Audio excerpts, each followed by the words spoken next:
વડોદરા શહેરના રાવપુરા સરકારી પ્રેસ પાસે યુવકની ઇજાયેલ હાલતમાં લાશ મળી. યુવકની હત્યા થઈ હોવાની સંભાવના.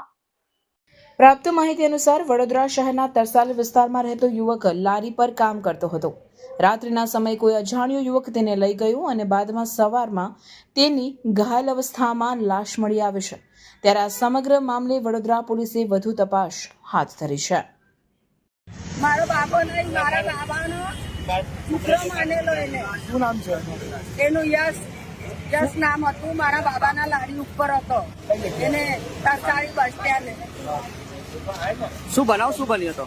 શું નહીં ખબર અમને ખાલી 8:30 મને છોડવા 8:30 છોડી ને લારી ઉપર ચાલ્યો ગયો. લારી ઉપર ગયા પછી એને 12:30 ટિફિન લેવા આવ્યો, જમ્યો. પછી આ બનાવ જે વાગે એને કોઈ લેવા આવ્યું 1 થી 1:30 ની વચ્ચે. કઈ બાજુ લેવા આવ્યા હતા? હાઉસિંગમાં તરસાલી એ જઈ રહી છે ને તઈ બસ સ્ટેન્ડ જ એને લેવા આવ્યો કોઈ છોકરો. અને એને દગાથી કોઈ લઈ ગયું છે. એ છોકરો કોઈને અંદર દુશ્મની નથી. શું નામ તમારું? મારું નામ પુષ્પાબેન અશોકરાવ બોલતે.